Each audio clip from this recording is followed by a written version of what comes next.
మంచినీళ్లు తాగడం మానేసి కూల్ డ్రింకుల మీద బతికిస్తున్నారు ఇటీవలి కాలంలో. అన్నం తినేటప్పుడు కూడా మంచినీళ్ల బదులు ఒక పెప్సీ లేదా కోక్ బాటిల్ పక్కన పెట్టుకుని కూర్చుంటున్నారు. మరి రెస్టారెంట్లలో బిర్యానీ తింటూ కూల్ డ్రింక్ సిప్ చేయడం ఫ్యాషన్ అయిపోయింది.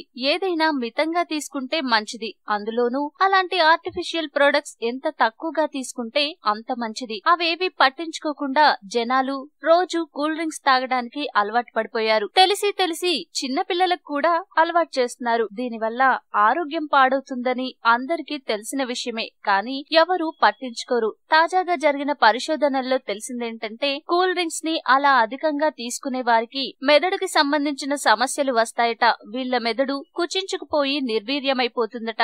అంతేకాకుండా వీళ్లు తమ జ్ఞాపక శక్తిని కూడా కోల్పోతారని పరిశోధకులు హెచ్చరిస్తున్నారు. మనలో కూడా చాలా మంది మతిమరుపు సమస్యతో బాధపడుతూ ఉంటారు. వారిలో ఎంతమందికి ఆ వ్యాధి కూల్ డ్రింక్స్ వల్లనే వచ్చిందో మరి. ఏదైనా మితంగా తీసుకుంటే ఆరోగ్యానికి పెద్దగా ఎటువంటి ప్రమాదం ఉండదు. ఏదో అకేషనల్ గా తాగితే ఓకే, కానీ అదే పనిగా కూల్ డ్రింక్స్, ఇతర ప్యాకేజ్డ్ డ్రింక్స్ తాగితే మాత్రం దీర్ఘకాలంలో అనేక ఇబ్బందులు ఎదుర్కోక తప్పదని పరిశోధకులు స్పష్టం చేస్తున్నారు. కూల్ డ్రింక్స్ ని తాగడం తగ్గించి నేచురల్ గా వచ్చే ఫ్రూట్ జ్యూస్లు వంటివి తాగడం మొదలు పెట్టాలని సూచిస్తున్నారు.